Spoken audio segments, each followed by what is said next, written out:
Hey, it's Molly. Welcome back to my YouTube channel as we take a look at the Gemini Full Moon. It is happening on December 18th or 19th, depending on your location on the planet.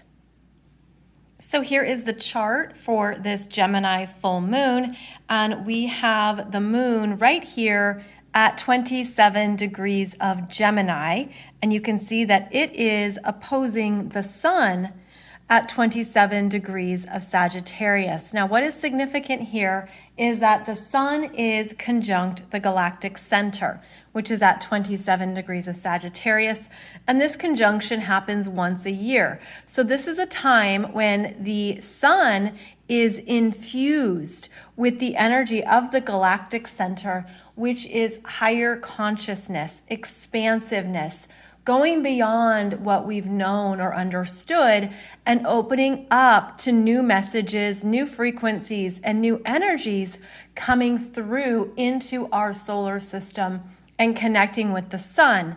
So that energy is powerful every year, but this year it is extra strong because it's happening during the Gemini full moon. And I see this as an energy trail where the sun is infused by this galactic center energy that is also then going to the moon, the full moon that is illuminated and bright, and also taking in and reflecting in the energies that are coming through from the galactic center. So there's a lot happening here that's affecting our emotional energies, which is related to the moon, as well as our consciousness and our sense of self, which is the sun. So a powerful Gemini full moon with lots coming through. This feels like higher transmissions and messages, especially as they go to the moon in Gemini, which is about messages, communication, stimuli. It's about how we are thinking and receiving the world around us, what we're taking in and contemplating, what we're perceiving, and what we're choosing. Gemini is an air sign, and it's also about duality. So it brings up how we're able to take care of multiple areas of our lives, that there can be a lot going on. Now, Gemini is about travel, local short distance travel, where you get in your car and you're going somewhere to meet up with friends. You're going out to dinner. You're going somewhere around town. And then we compare that to the sun in Sagittarius, which is about long distance travel, international travel, going to foreign exotic places, getting on a plane and going somewhere you've never been before or somewhere farther away. So right away, we have this energy of a lot of movement and action with the Gemini and Sagittarius energies, where there could be a lot of choices, a lot of things happening, a lot that you're looking at and deciding, what am I going to do next? What is necessary? What should I focus on right now? Now, there is a seriousness, though, to this energy because Gemini is ruled by Mercury, and Mercury is right over here in Capricorn. Capricorn is serious, contemplative, reflective. It goes slow when processing information. This is the energy of taking your time to think something through to ensure you have all the facts and information and relevant details, and then deciding what to do next. So this is a slower moving Mercury, which is the case whenever Mercury is in an earth sign. There is a need for slowdown and contemplation. This is also a point of checking in on your responsibilities and what you can do, what you need to take care of.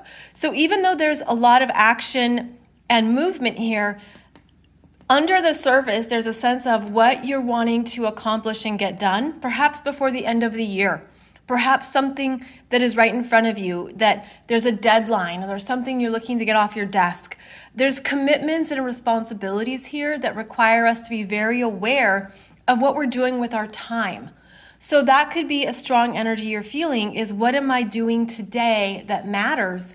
Because there's something quite serious happening under the surface.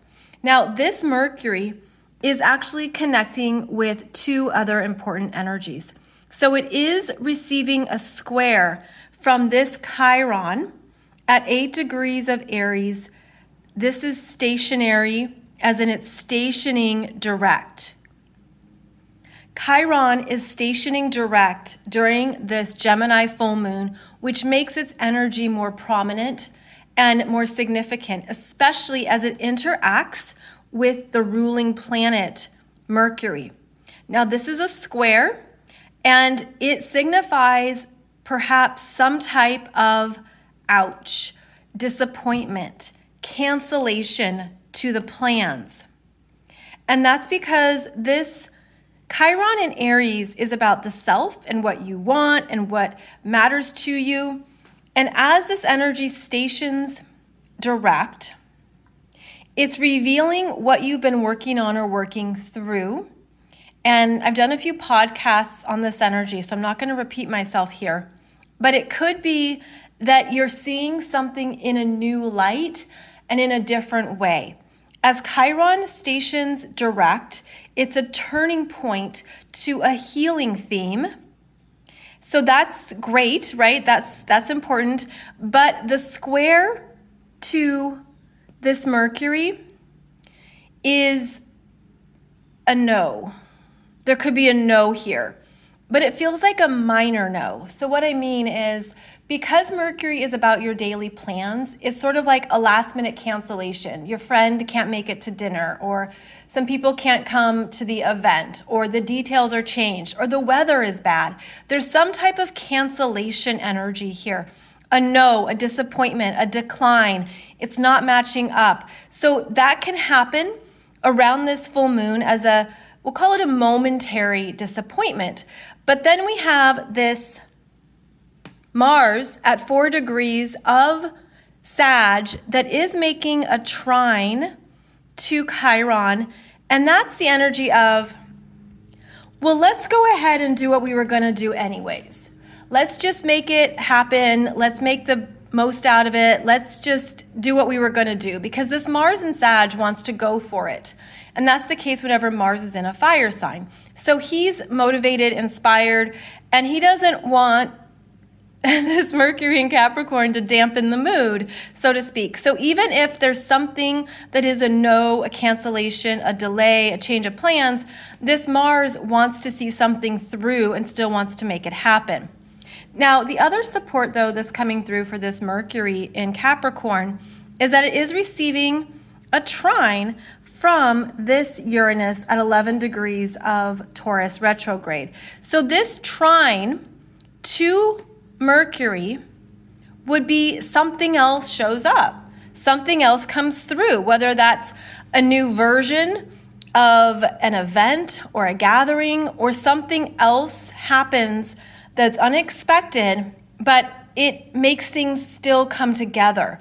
So it brings in maybe even a sense of new possibilities after this Chiron energy reveals the sore spot or a disappointment, but there's something else that connects. So it's an interesting conversation here with this Mercury in Capricorn, where you could have both a no and then a yes, or a new solution that shows up because of this trine to Uranus in Taurus. Another thing to keep in mind is that Mercury in Capricorn is about authorities, announcements, communications that are official styles of communications. So this could be something that's officially announced, whether through governments, through big business, through some overarching, someone in a leadership position. That's part of what this could be about. And it would change plans. It's almost like if travel plans are canceled, there's still something else that can show up or come through. Now, the other energies here that are strong with this particular Gemini full moon, as I mentioned, we have Chiron stationing direct on this same day, that we also have Venus stationing retrograde. She's at 26 degrees of Capricorn, conjunct Pluto at 25 degrees of Capricorn. And this is a significant energy whenever we have a personal planet interacting with Pluto that is about evolution, transformation, and what has a permanent ending. Something is significantly changing in Capricorn energies, which is the world at large. And this Venus is feeling it intensely and personally, and it's bringing up her value system, what matters to her, where she is invested, where she's going. The Capricorn energies are about the bigger picture. And so this would connect to, say, anything that you want to do in your life, maybe in the new year or going forward. But because it's stationing retrograde, there is a review process that's beginning that will last until the end of January, which is when Venus stations direct. So she's starting her retrograde here at the Gemini full moon, where she will be moving backwards and going through a deep renovation, reprioritizing, reconsidering, really looking at what creates stability in your life, where do you feel in command, and what needs to be reworked. So Venus does relate to our value systems, our sense of what we believe we're worth. It relates to relationships of all kinds. It relates to money and finances. It relates to, in Capricorn, the bigger structures in our lives that maybe no longer have value to us and no longer have significance. And this is an especially intense Venus retrograde because of her interaction with Pluto as she's conjunct this energy for a while. So again, I've done another podcast episode on this topic, but it comes alive here with this Gemini full moon. And it's interesting because you can see how we have the three planets in Capricorn: Venus, Pluto, and Mercury. And then a few days after this Gemini full moon, we're going to see the sun enter Capricorn as well. So with the Capricorn energies here, there is more of that seriousness. We know the world is different, the world is changing, and that's going to continue throughout the middle of December into early 2022, as these energies are quite big and quite important. Now, the other thing that's going on that I did want to mention here that adds in some confidence and even a boost of inspiration would be how this Jupiter at 28 degrees of Aquarius is trining the moon at 27 of Gemini, and then also sextiling the sun. So that Jupiter influence brings in the possibilities, the upliftment, the sense of what can I do with this? How can I solve this? In Aquarius, it's visionary. It wants to see how the pieces come together and understand the whole. You know, what's a new holistic approach here? And Jupiter is actually extra strong when the sun is in Sagittarius, because Sagittarius is ruled by Jupiter. So this brings in some forward thinking energy. It brings in a focus on where you're going for the long term, even if there are momentary delays, cancellations, or disappointments. This Jupiter can keep the energies buoyant and inspired. So this can help too with mental strength, being able to see above the fray and maintaining a higher perspective on what's unfolding, where maybe your energy doesn't sink into some things. It doesn't go very low. And it's interesting because during the holidays, a lot can come to light. The holidays can stir up a lot of memories, ghosts of Christmas past. It can stir up, some childhood experiences. It can bring up a lot. And so this is a time when the energies feel like they can stay above it and focus on the path ahead and where you're going next. Now, it's also important to note that within a few days of this full moon, we have the third and final square between Uranus in Taurus and Saturn in Aquarius. They will meet up at 11 degrees. So you can see that the Saturn is moving forward, and by December 23rd, 24th, the square will be exact. But the energy is building, and the energy is in play. I mean, it's already happening here, where there's been this tension throughout the year between what you want to do on your own, go your own way, have some freedom, feel liberated, feel like you can trust and follow what you want.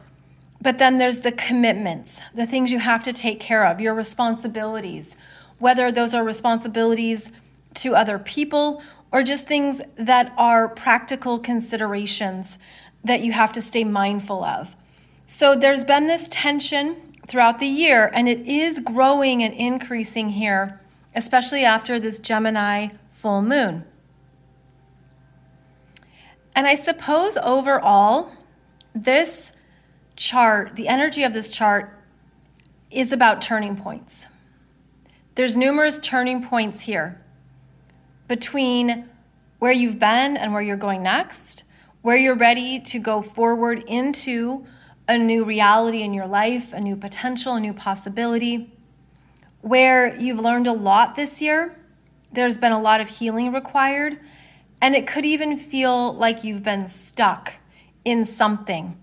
And that would be the square between Saturn and Uranus, where there's a feeling of you've been stuck, you've been in a holding pattern, you've had to wait something out. It's almost like, I really just want to be done with this. Am I free yet? And there could be something here that shifts for you around what you've been learning. And I also feel this as you can have a new narrative. There's a narrative shift here where you could see it from a different vantage point, especially because this Gemini is a storyteller, the stories we tell ourselves, but it's receiving that influence from the Galactic Center and the Sun in Sag, which is about go higher, go bigger, go beyond this moment in time, go beyond even this lifetime. What's the bigger story that you want to create for yourself so you can understand what you've been moving through and see it in a way that is more empowering and more supportive of who you are? And I also feel this is important because you can see how this is the North Node at 0 degrees of Gemini, where it's soon going to enter Taurus, since the nodes always move in reverse. And so this is the 0 point, a reset, a new story beginning, a new understanding of what you've been learning, what you've been moving through, what you've been thinking about and contemplating, and how you can see it differently. So how you can shift something up, see it in a new light from a higher vantage point that supports you, that honors your own healing, and maybe it even brings you into a new awareness around your value system going forward, what you need in relationships, what you need in connections with others, where there's things you no longer are willing to compromise or give away or do in the same patterns. This is a huge change of behavior, beliefs, understandings, what you're valuing and requiring in the Venus areas of your life. So Venus is undergoing a really big change here. And that's also happening during this third and final square between Saturn and Uranus, which is another pressure point or turning point energy that's requiring change. So there's energy here, again, turning point energies, very significant, but also being more conscious of how you're thinking about it, how you're contemplating it, and to allow the story you're thinking of to honor your own mastery, to not sink down into any of those lower places where maybe you've been too hard on yourself. You've been expecting too much of yourself. You thought you had to do it a certain way in order for it to be good enough or to be valuable. I feel like it's really important to look at your own mental habits. What are your mental habits and mental patterns? And you might see where you've been hurting yourself, Chiron, you've been hurting yourself mentally, and there's an opportunity here to see it differently. That's that trine from Uranus. See it differently, think of it differently, have a different shift in what has been circling in your mind, and allow that to support you. So I hope this has been beneficial and supports you in this Gemini full moon energy that feels really big, really significant, and is the last full moon of the year. Another thing I'd like to highlight is that on January 2nd, we're going to have our Capricorn new moon at 12 degrees, and it might also bring in some of these things that come up around this Gemini full moon, because it will be at 12 degrees of Capricorn, which is basically in the same vicinity as this Mercury, which is the ruler of the Gemini full moon. So I feel like there could be some foreshadowing here of the Gemini full moon around what's to come next with the Capricorn new moon on January 2nd. And of course, I will have that video out for you very soon. So as always, thank you so much for joining me, and please be sure and take advantage of the deal I'm offering you on the 2022 Soul Growth Astrology Program, which is all of the major astrology of 2022, and you can get it for $25 with coupon code 2022. We look at the 4 Mercury retrogrades, the Venus retrograde, the Mars retrograde. There's a separate webinar on the eclipses of the year. And then we're also discussing the movement and energies of the outer planets. So please check that out. Details are below. Otherwise, I'll see you back here very soon for another video, as well as another podcast episode. I wish you a beautiful holiday season. Thank you so much for joining me. I'm so grateful for your likes, comments, subscribes, and sharing of this video. And I'll see you back here soon.